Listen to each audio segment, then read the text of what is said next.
ben bezig een lijst met kriestkaarten samen te stellen voor de expositie in december. Deze lijst is een beetje lastig, want het zijn alle mooie kaarten en het lukt me net om hem helemaal naar mijn zin te krijgen. Het zijn verschillende kleursamenstellingen. Hierboven heb je met peers erin en de rest is eigenlijk alle met blauw en rood en groen. En dat moet dus in een geheel worden. Het wordt een expositie met religieuze kriestkaarten. En het thema is het Christverhaal in kaartbracht. Het is zo mooi om te zien op hoeveel manieren dan dat Christverhaal uitbeeld wordt. Ik uit alle religies en culturen. Dit is bananenblad, dat kan je vielen. En dan gedeeltelijk is het tekenen. En dan krijg je dit prachtige geheel.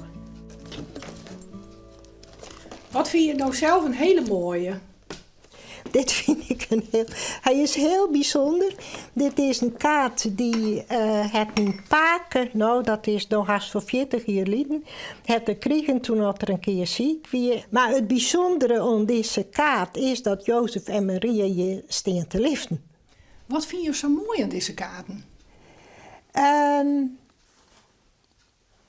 Ja, de manier waarop het Christverhaal uitbeeld wordt, dat is het eigenlijk. En dat is soms zo verrassend, soms is het heel ingewikkeld, soms is het maar een peerlijn en dan show je van alles. Dat is prachtig om te zien. Dit vind ik een heel bijzondere kaart. Die is Joachim en Anna en Maria. En Joachim en Anna, dat waren de heid en mem van Maria.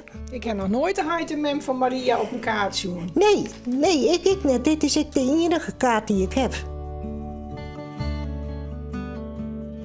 Ja, want wat heb je om het leeuwen? Ja, het leeuwen is belangrijk in mijn leven. Het is net zo dat je er alle dagen mee bezig bent. Maar ja, op de kruispunten in je leven, dan heb ik de steun aan. Een paar jaar geleden is mijn man overleden.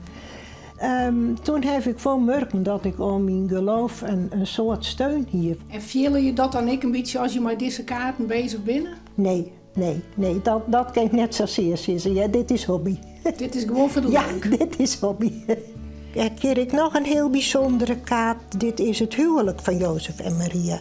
Dit is ik de enige kaart die ik hiervan heb. Dit is ik een hele mooie kaart. Verstuur je er wel eens in? Ja, als ik dubbele heb wel. Ja, ik verstuur ik wel eens in. Maar net dat er net in mijn verzameling zit, want dat giet me aan het hart. En van wanneer tot wanneer is de expositie? 3 en 4 december, middags, van 11:12 naar 11:04 en dan 17 en 18 december. En waar? In de protestantse kerk hier in Noordwolde.